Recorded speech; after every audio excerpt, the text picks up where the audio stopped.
हम कर रहे थे कक्षा 9 की विज्ञान का 15वां चैप्टर खाद्य संसाधनों में सुधार।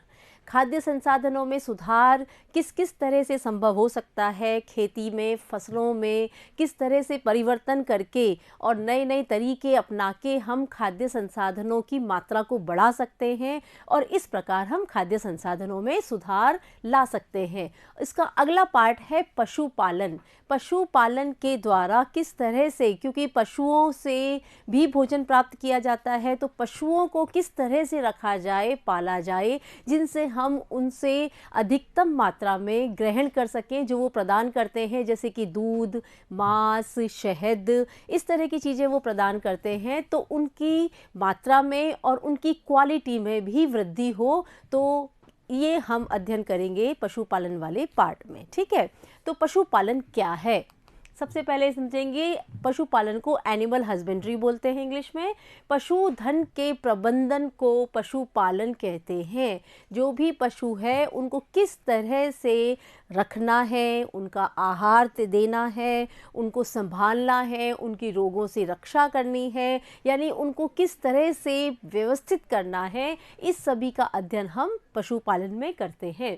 इसके अंतर्गत बहुत से कार्य होते हैं, जैसे कि भोजन लेना, प्रजनन, रोगों पर नियंत्रण करना आता है। और इसमें हम कौन कौन से जानवरों का रखते हैं, बकरी, भेड़, मुर्गी, मछली जैसे जानवर इसमें शामिल किए जाते हैं।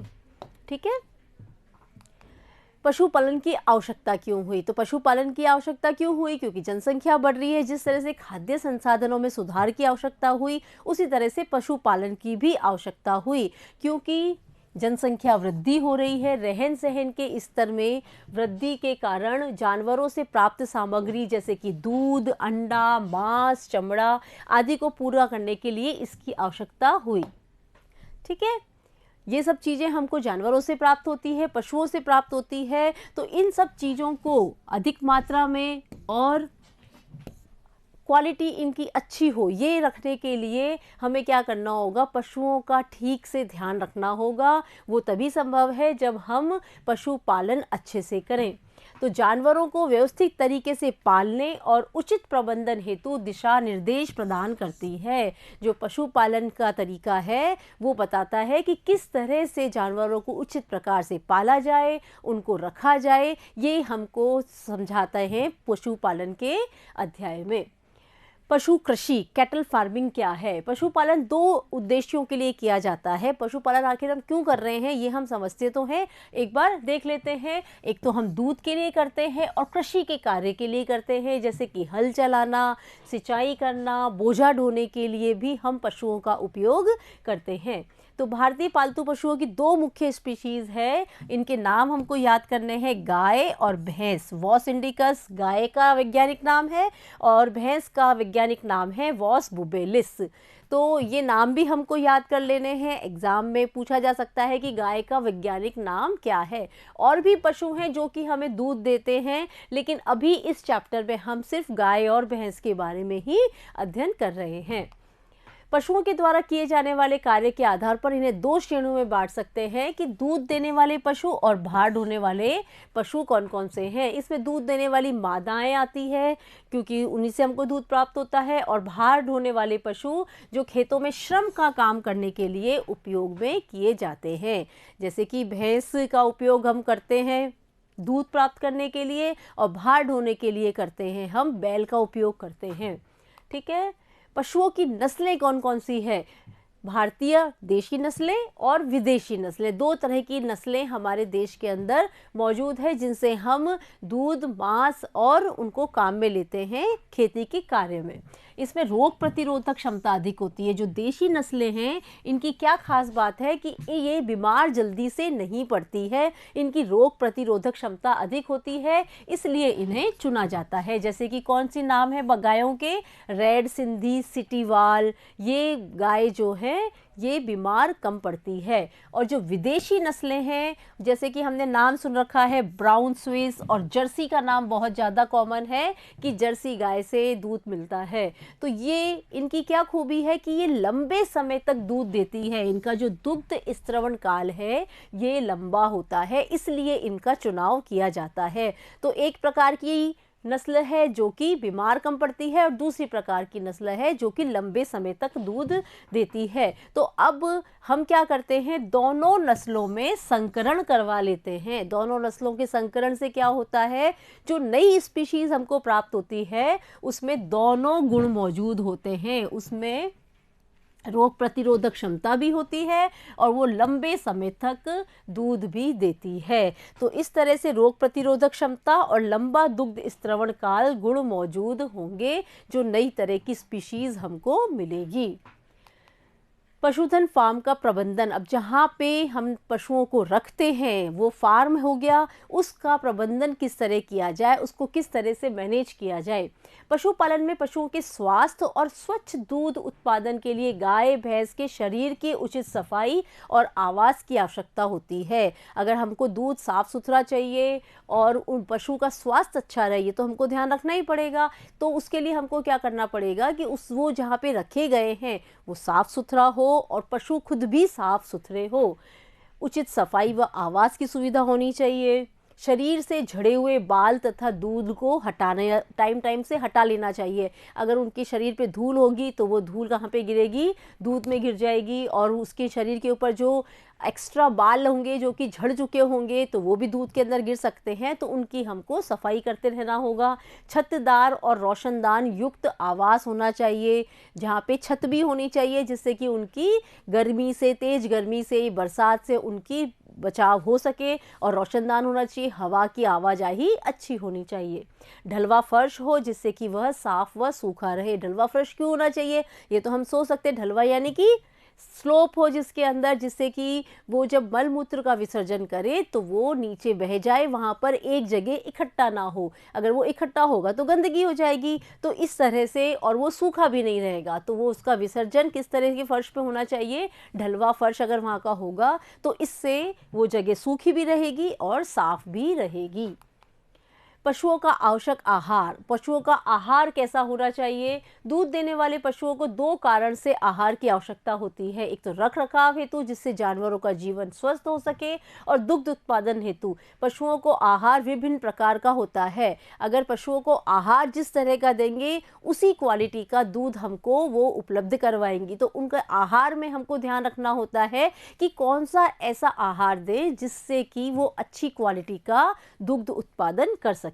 तो रुक्षांश, मोटा चारा उनको दिया जाता है गायों को। रफेज जिसको इंग्लिश में बोलते हैं, इसमें मुख्यतः रेशे होते हैं। अगर इस तरह का चारा हम देते हैं तो दूध की क्वालिटी अच्छी होती है। और एक होता है सांद्र, कॉन्सेंट्रेट्स जिसको बोलते हैं, इसमें रेशे कम होते हैं और प्रोटीन और अन्य पोषक तत्व इसमें अधिक मात्रा में होते हैं।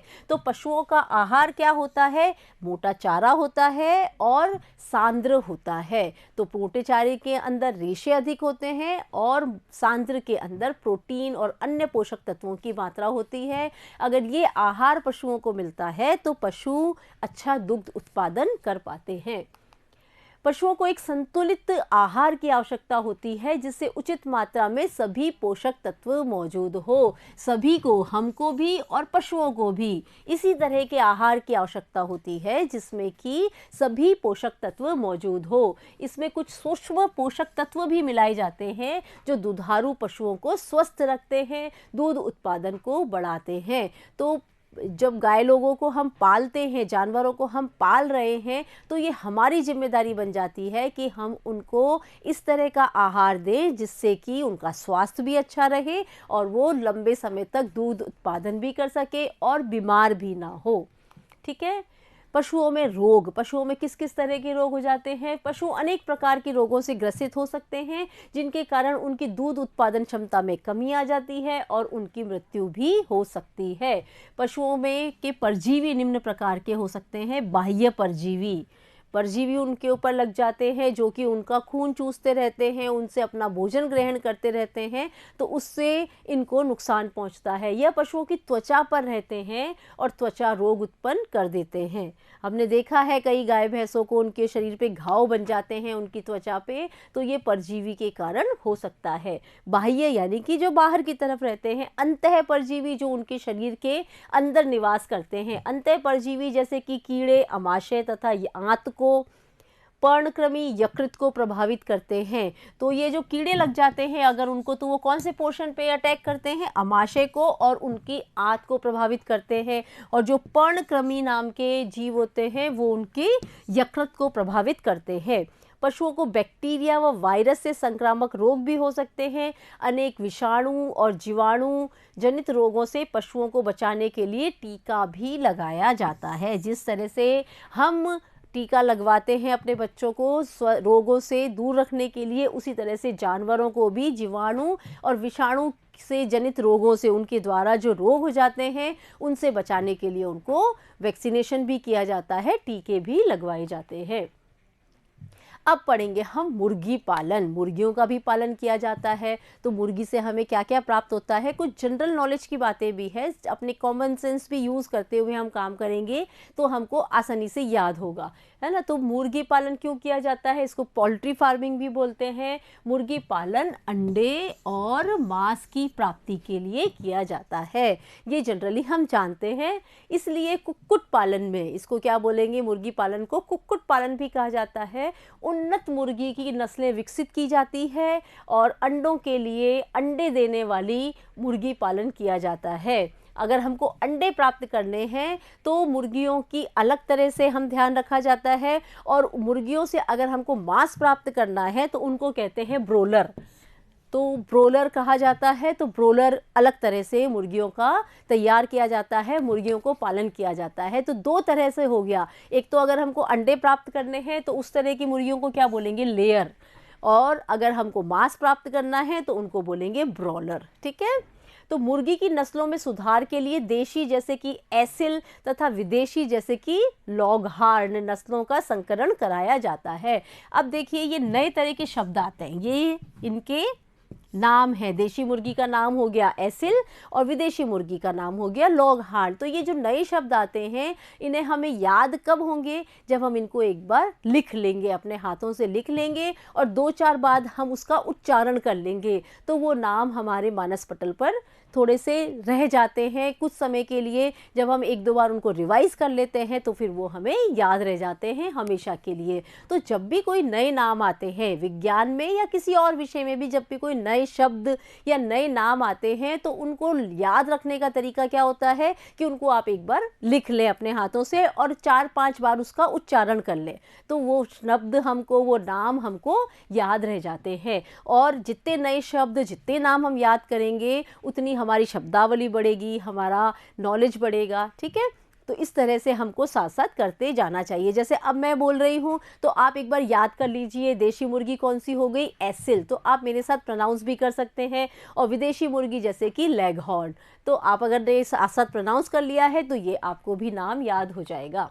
संकरण के द्वारा निम्न वांछित विशेषताओं को विकसित करने पर ध्यान दिया जाता है। जब हम कोई चीज़ प्राप्त करने के लिए उनका पालन कर रहे हैं, मुर्गियों से अंडे प्राप्त करने के लिए उनका पालन कर रहे हैं या फिर मांस प्राप्त करने के लिए पालन कर रहे हैं, तो हम चाहेंगे कि उनमें अच्छी से अच्छी क्वालिटी का हमको चीज़ उपलब्ध हो जाए, चाहे वो अंडा हो चाहे वो मांस हो। तो हम क्या करेंगे, संकरण के द्वारा उनसे अधिक से अधिक लाभ प्राप्त करने की कोशिश करेंगे। तो हम क्या करेंगे, उसमें चूज़ों की संख्या और गुणवत्ता, चूज़ों की संख्या बढ़े, उनका गुण बढ़े। छोटे कद के ब्रॉयलर माता पिता द्वारा चूज़ों के व्यावसायिक उत्पादन हेतु उनकी, इसको ज़रा करेक्ट कर लेंगे, ये हेतु इस पर ध्यान देंगे। और गर्मी अनुकूलन क्षमता, उच्च तापमान को सहन करने की क्षमता, संकरण में हम ये कोशिश करेंगे कि ये वाले गुण मौजूद हो। जो नई पीढ़ी, हम नई नस्ल हमको प्राप्त होगी, उस नई नस्ल में हम चाहेंगे कि ये गुण उनके अंदर मौजूद हो। देखभाल में कम खर्च की आवश्यकता पड़े, इस तरह की नस्ल विकसित होनी चाहिए। अंडे देने वाले तथा ऐसी क्षमता वाले पक्षी जो कृषि के उपोत्पादक यानी कि एग्रीकल्चर बाई प्रोडक्ट्स से प्राप्त सस्ते रेशेदार आहार का उपभोग कर सकें। यानी कि जो पशु हमको प्राप्त हो रहा है संकरण के द्वारा, वो उनके बाय प्रोडक्ट, जो एग्रीकल्चर बाय प्रोडक्ट निकलते हैं, खेती से जो मेन उत्पाद आ रहा है उसके अलावा जो उत्पाद हमको प्राप्त हो रहे हैं वो बाय प्रोडक्ट कहलाएंगे। हिंदी में उसको क्या बोलेंगे, उपोत्पाद कहलाएगा। तो वो खा ले और अच्छा हमको वो दे सके, मांस या दूध दे सके। अब कुछ प्रश्न है किताब के अंदर, पशुओं की नस्ल सुधार के लिए प्राय कौन सी विधि का उपयोग किया जाता है एवं क्यों? तो नस्ल सुधार के लिए कौन सी विधि का उपयोग किया जाता है? संकरण विधि का उपयोग किया जाता है। क्यों किया जाता है? जिससे कि उनमें हम जो ऐच्छिक गुण जो हम चाह रहे हैं उनको क्या बोलेंगे, ऐच्छिक गुण या वांछित गुण उनके अंदर आ सके। तो पशुओं में नस्ल सुधार के लिए संकरण विधि का प्रयोग किया जाता है। संकरण विधि का मतलब क्या हुआ, दो अलग अलग नस्लों की जानवर होते हैं, अलग अलग नस्ल के जानवरों में क्रॉस जब कराया जाता है तो वो कहलाती है संकरण विधि कहलाती है। इस विधि में अलग अलग नस्लों के अच्छे गुणों का एक ही नस्ल में समावेश कर दिया जाता है, जिसे संकर नस्ल कहते हैं। फिर वो जो नई स्पीशीज बनेगी उसको हम क्या बोलेंगे, संकर नस्ल। हाइब्रिड होगी वो नस्ल और ये संकरण विधि से हमको प्राप्त होगी। जैसे कि विदेशी नस्ल की गाय का दुग्ध स्त्रवण का लंबा होता है और देशी नस्ल की गाय का अधिक रोग प्रतिरोधक क्षमता होती है। ये बात हमने अभी समझी थी, इनको ही हमको लिख देना है। तो दोनों के संकरण से बड़ी संकर नस्ल में दोनों नस्लों के गुण पाए जाते हैं। इसके लिए संकरण के अलावा कृत्रिम वीर्य सेचन आर्टिफिशियल इंसेमिनेशन भी कराया जाता है। यानी कि दो विधियां हो गई, एक तो संकरण विधि हो गई और दूसरी हो गई आर्टिफिशियल इंसेमिनेशन यानी कि कृत्रिम वीर्य सेचन द्वारा भी हम नई नस्ल को प्राप्त कर सकते हैं। ठीक है, और क्यों करा रहे हैं, जिससे कि वापस से समझते हैं, जिससे कि अच्छे गुणों का एक ही नस्ल में समावेश हो सके। फिर है निम्नलिखित कथन की विवेचना कीजिए। यह रुचिकर है कि भारत में कुक्कुट अल्प रेशे के खाद्य पदार्थों को उच्च पोषकता वाले पशु प्रोटीन आहार में परिवर्तन करने में सबसे अधिक सक्षम है। अल्प रेशे के खाद्य पदार्थ मनुष्य के लिए उपयुक्त नहीं होते। अल्प रेशे के खाद्य पदार्थ जो होते हैं वो मनुष्यों के लिए उपयुक्त नहीं हैं और खाद्य पदार्थों को उच्च पोषकता वाले पशु प्रोटीन आहार में परिवर्तन करने में सबसे अधिक सक्षम होते हैं। ठीक है, तो ये हमको इसको विवेचना करनी है, इसको थोड़ा सा एलाबोरेट करना है। कुक्कुट पालन अंडे और मांस प्राप्ति के लिए किया जाता है। कुक्कुट कृषि उत्पादों से प्राप्त रेशेदार पदार्थों का भोजन के रूप में उपयोग करते हैं। मुर्गियां क्या करती है, जो रेशेदार पदार्थों का भोजन के रूप में उपयोग करते हैं एवं उसे प्रोटीन आहार में परिवर्तित करते हैं। अर्थात अंडे और मांस में रेशे नहीं पाए जाते, जबकि हमारे भोजन में रेशेदार आहार भी होना चाहिए। रुक्षांश भोजन के पाचन में सहायक है, इसके कारण भोजन आहार नाल से चिपकता नहीं है। जो मोटे रेशे वाला आहार होता है उसको क्या बोलते हैं, रुक्षांश। उसको खाने से वो आहार नाल में चिपकता नहीं है, तो उसको खाना चाहिए। अंडों और ब्रोलर का उत्पादन। अंडे हमने देख लिए थे कि मुर्गियों को दो चीज़ों के लिए पालन किया जाता है। एक तो अंडे प्राप्त करने के लिए, दूसरा मांस प्राप्त करने के लिए। उनको ब्रोलर कहा जाता है।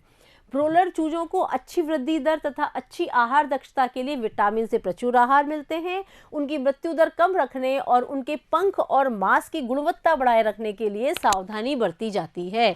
जब ब्रोलर का हम कर रहे हैं, ब्रोलर के लिए हम मुर्गी का पालन कर रहे हैं, तो हम क्या ध्यान रखेंगे, उनके पंख, उनकी मांस के गुण बने रहने चाहिए, उनमें किसी तरह की कोई खामी नहीं होनी चाहिए, क्योंकि हम उनका पालन ही इसीलिए कर रहे हैं। उन्हें ब्रोलर के रूप में उत्पादित किया जाता है तथा मांस के प्रयोजन के लिए विपणन भी किया जाता है। ब्रोलर के आहार में प्रोटीन तथा वसा प्रचुर मात्रा में होता है। उसमें क्या होना चाहिए, ज़्यादा प्रोटीन। वो जैसा आहार लेंगे वैसा ही उनका मांस तैयार होगा। कुक्कुट आहार में विटामिन ए और विटामिन के की मात्रा भी अधिक रखी जाती है।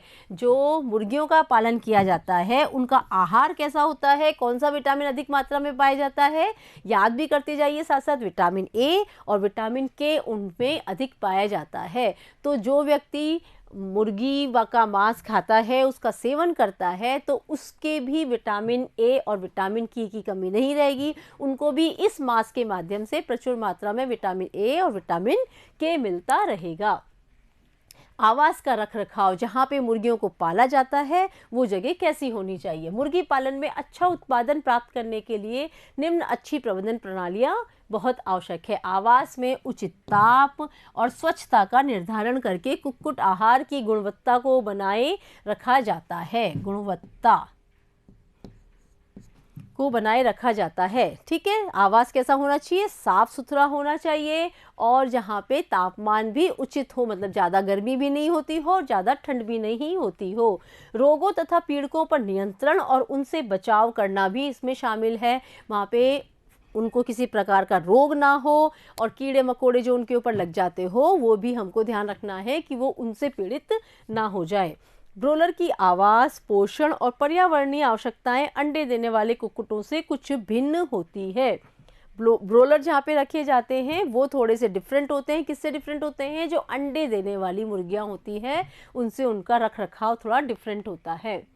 मुर्गियों के रोग और उनसे बचाव, कौन किस तरह के रोग हो जाते हैं, कौन कौन उनको रोगग्रस्त बना देता है? जीवाणु, विषाणु, कवक, परजीवी और एक अलग कारण होता है पोषणहीनता, यानी कि उनको भोजन नहीं मिल रहा है, प्रॉपर उचित संतुलित आहार उनको नहीं मिल रहा है तो भी वो बीमार पड़ जाते हैं, उनमें कई प्रकार के रोग हो जाते हैं। अतः सफाई और स्वच्छता का विशेष ध्यान रखना चाहिए।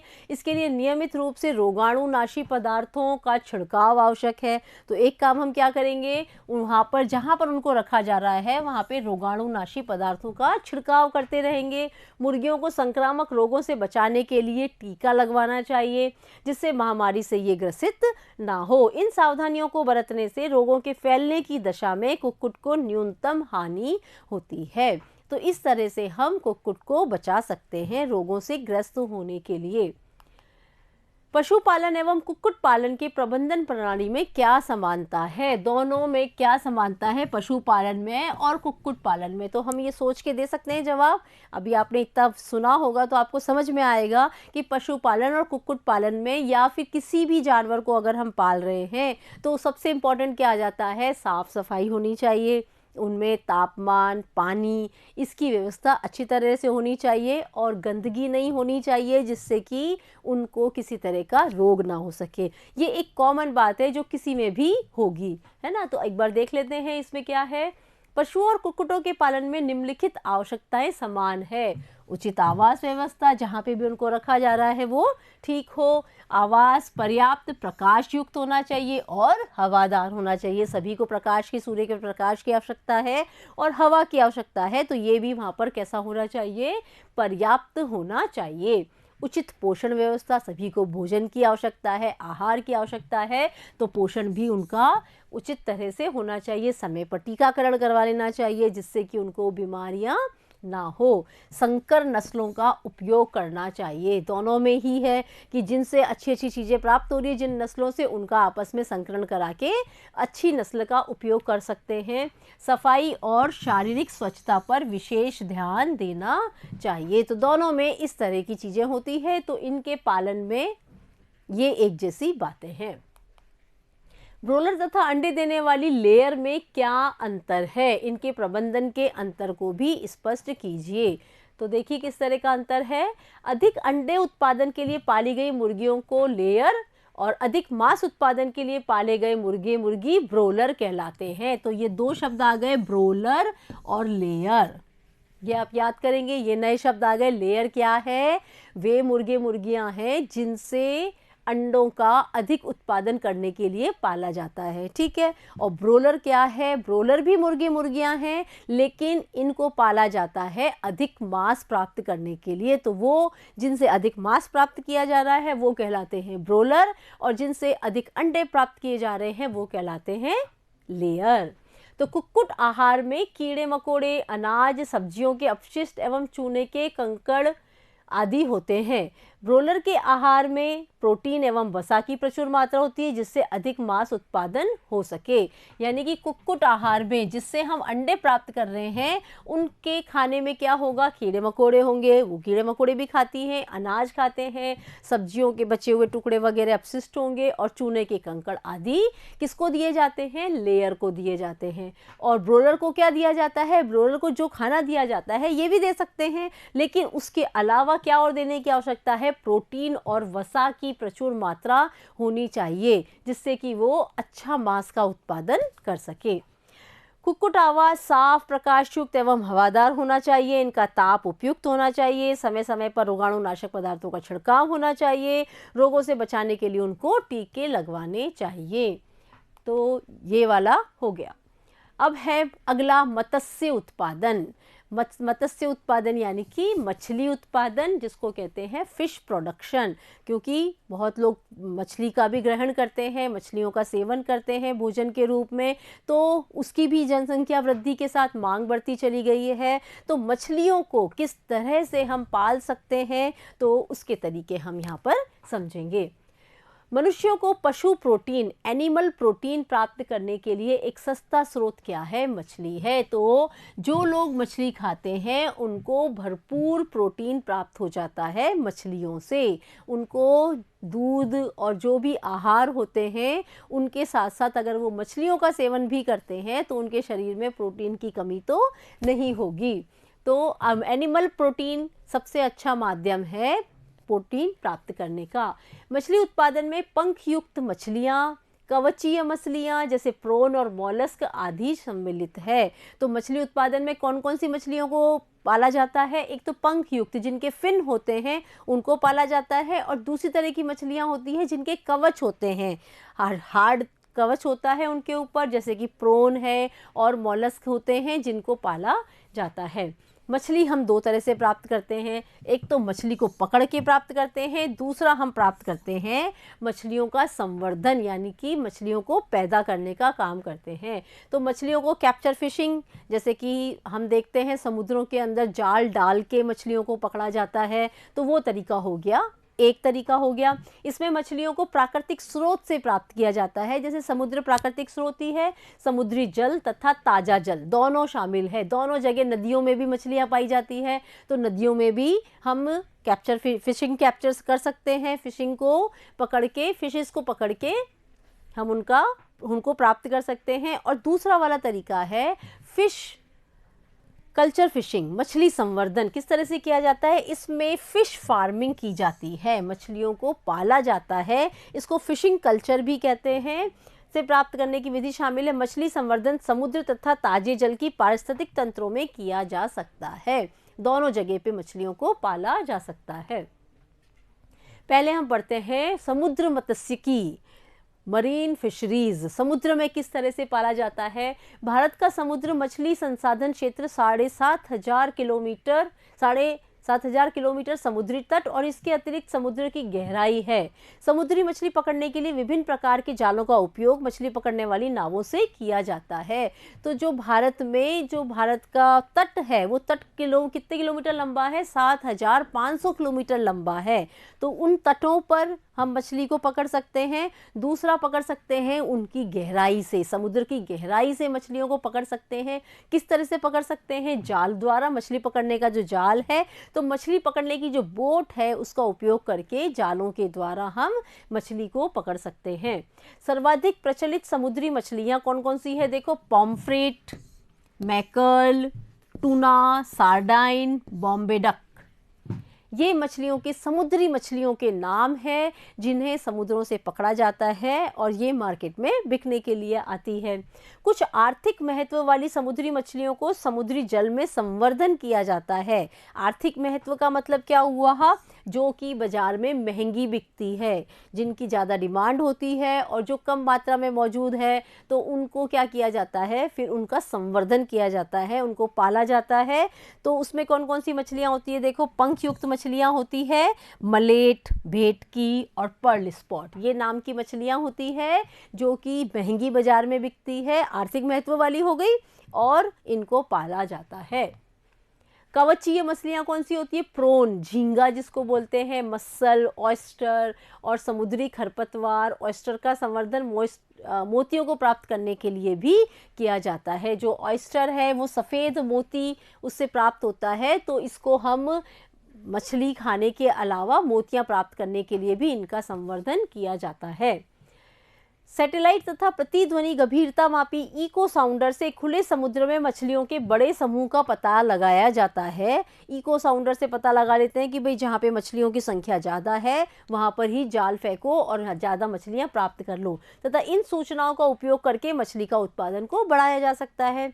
भविष्य में समुद्री मछलियों का भंडार कम होने की अवस्था में इन मछलियों की पूर्ति संवर्धन के द्वारा हो सकती है। इस प्रणाली को समुद्री संवर्धन मैरीकल्चर कहते हैं। अगर मछलियों की कमी पड़ती जाए तो समुद्र के अंदर भी उनका संवर्धन किया जा सकता है, जिसे हम क्या कहेंगे, मैरीकल्चर कहेंगे, समुद्री संवर्धन कहेंगे। फिर है अंतःस्थली मत्स्यिकी, इनलैंड फिशरीज। हम जमीन के ऊपर किस तरह से मछली का उत्पादन कर सकते हैं। इसमें ताज़ा जल और खारे जल की मत्स्यिकी शामिल है। ताजे जल में भी कर सकते हैं और खारे जल यानी कि समुद्र के पानी में भी कर सकते हैं।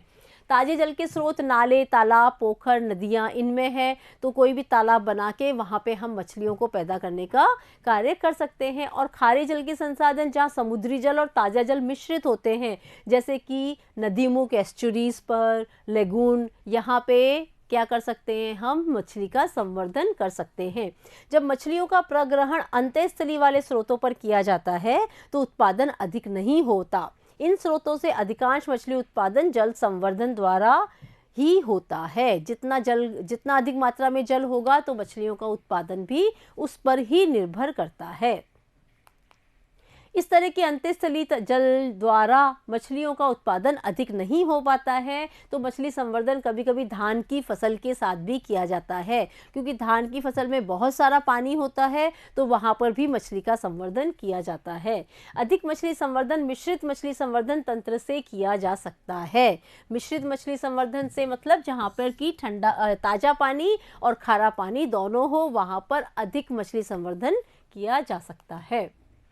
मिश्रित मछली तंत्र क्या है, कंपोजिट फिश कल्चर क्या है। ऐसे तंत्र एक ही तालाब में 5 या 6 मछलियों की ऐसी स्पीशीज का प्रयोग किया जाता है जिनके आहार के लिए प्रतिस्पर्धा ना हो और या फिर उनके आहार भिन्न भिन्न हो। यानी कि हम जहाँ पे मछलियों को पाल रहे हैं तो छांट के इस तरह की मछलियाँ ली जाती है, 5 या 6 प्रकार की मछलियाँ ली जाती है जो कि अलग अलग तरह का आहार लेना पसंद करती हो। जैसे कि इससे का फ़ायदा क्या होगा, पहले पर ये देख लेते हैं। इसके परिणाम स्वरूप तालाब के प्रत्येक भाग में उपलब्ध आहार का प्रयोग हो जाएगा। हर जगह जो हम आहार डाल देंगे बिखेर के, क्योंकि एक एक मछली के मुंह में तो हम खाना दे नहीं सकते, लेकिन हम बिखेर देंगे आहार तो सब जगह का वो आहार का उपयोग हो जाएगा और मछली के उत्पादन में भी वृद्धि होगी।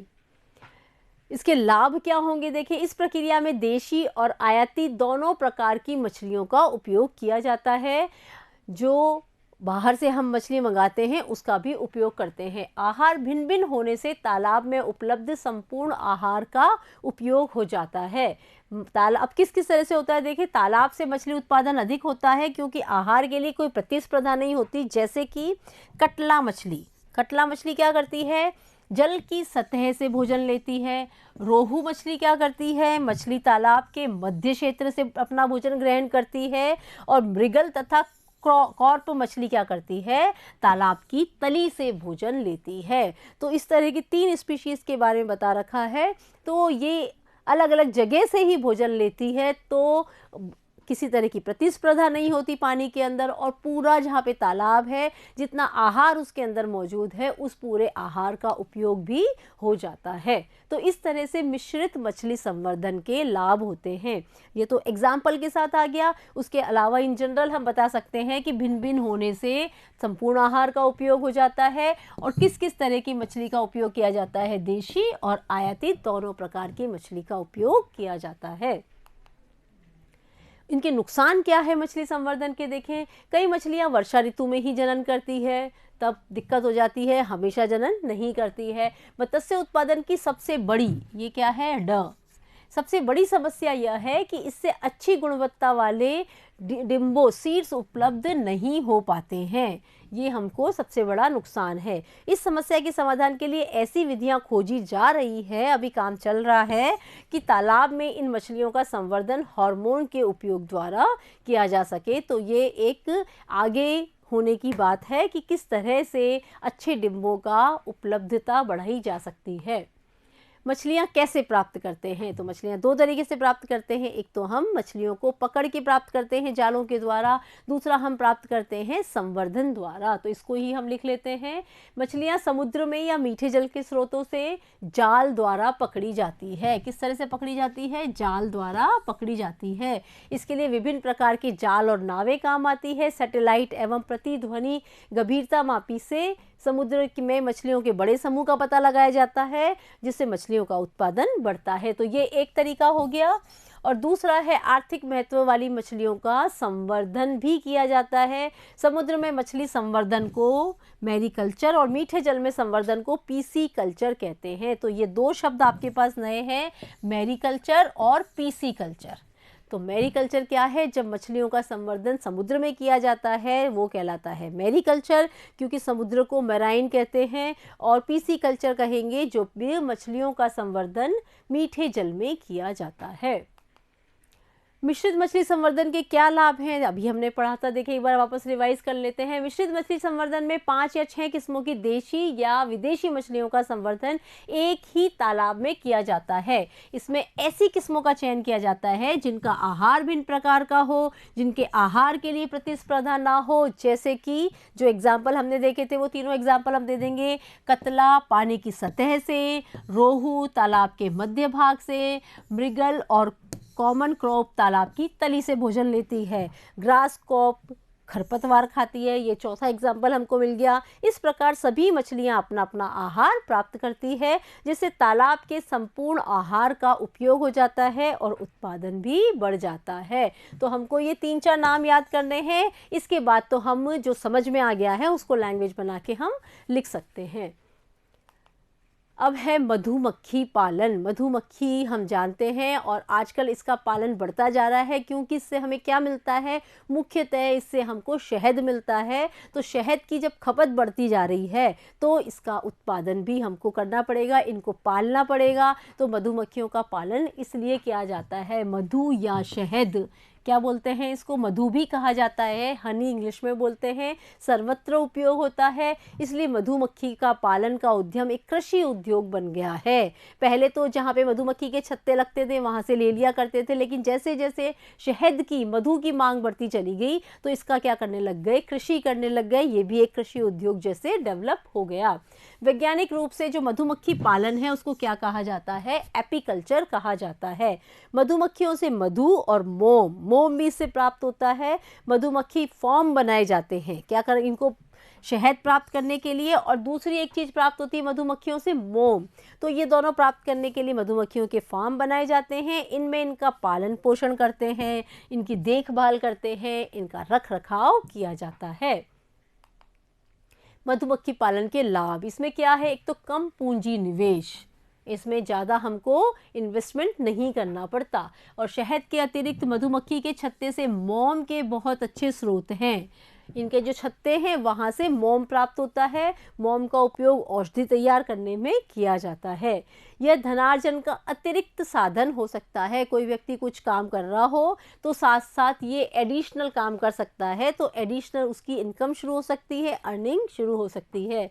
और बेहतर परागण द्वारा फसल उत्पादन बढ़ाने में सहायक होती है। बेहतर परागण द्वारा यानी उसके आसपास किस तरह के अच्छी किस्म के फूल हो, जिससे कि अच्छा परागण हो सके, तो उनको अच्छे अच्छे पराग मिल सके, जिससे कि वो मधु का निर्माण करती है, शहद का निर्माण करती है। तो फसल उत्पादन भी अच्छी होगी, उनको अच्छे अच्छे परागकण मिलेंगे। ठीक है। व्यावसायिक स्तर पर मधु उत्पादन हेतु मधुमक्खी की किस्में, नाम एक बार याद कर लेते हैं। मधुमक्खियाँ किस किस तरह की हैं? एपिस सेरेना इंडिका सामान्य भारतीय मधुमक्खी है जो कि हम देखते हैं। क्या नाम है उसका? Apis Serena indica. फिर है शेल मक्खी होती है जिसका नाम है एपिस डोर्सेटा।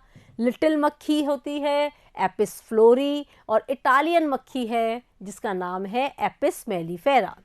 उपयुक्त मधुमक्खी की जातियों में एपिस मेलिफेरा, ये जो इटालियन मक्खी है, का प्रयोग मधु के उत्पादन को बढ़ाने में किया जाता है। सबसे ज़्यादा मधुमक्खी की जहाँ पे कृषि की जाती है वहाँ पे इस मधुमक्खी का उपयोग किया जाता है, एपिस मेलिफेरा। तो हमको ये नाम तो याद कर ही लेना है, एपिस मेलिफेरा।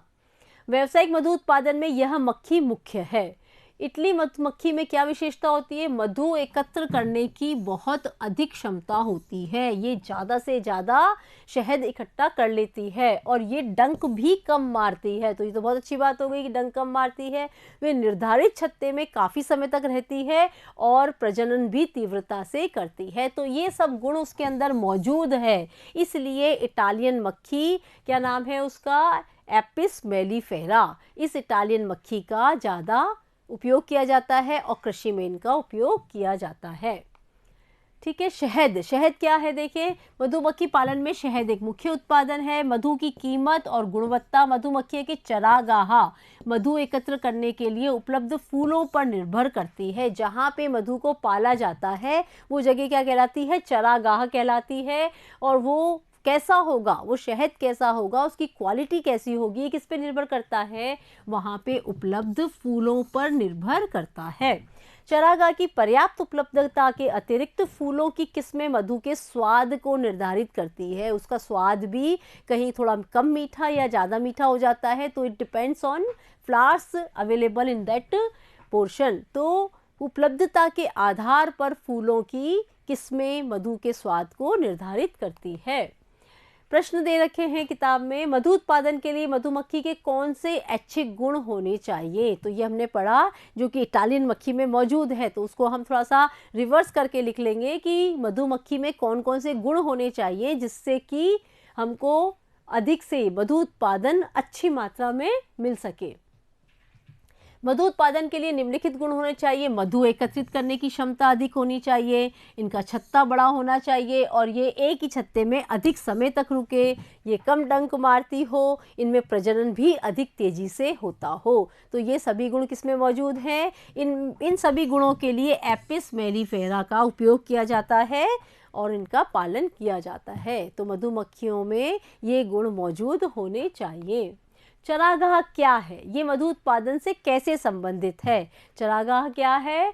वह वनस्पति क्षेत्र जहाँ से मधुमक्खियाँ मकरंद एवं पराग एकत्रित करती है। मधु किस तरह से बनता है, शहद किस तरह से बनता है? जो फूलों से मकरंद प्राप्त होता है, जो पराग कण प्राप्त होते हैं, उसको उपयोग करते हुए शहद का निर्माण करती है। तो जहाँ से मधुमक्खियाँ ये प्राप्त कर रही है वो जगह कहलाती है चरागाह कहलाता है। शहद की गुणवत्ता एवं स्वाद चरागाह में मधुमक्खियों के लिए उपलब्ध फूलों की किस्मों पर निर्भर करता है। किस किस तरह के फूल वहाँ पे मौजूद हैं, उन फूलों का मकरंद और परागकण कैसे हैं, वो उस पर डिपेंड करता है कि जो शहद वो मधुमक्खियाँ तैयार कर रही है वो शहद कैसा होगा।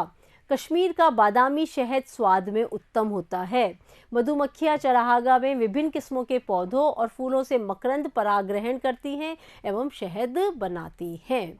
तो इस तरह से मधुमक्खियाँ शहद तैयार करती है। तो हमने ये चैप्टर पढ़ा खाद्य संसाधनों में सुधार। इसी के साथ हमारा ये चैप्टर ख़त्म होता है। अगले पार्ट में हम करेंगे इसके अभ्यास प्रश्न करेंगे। देखते रहिए। Thank you.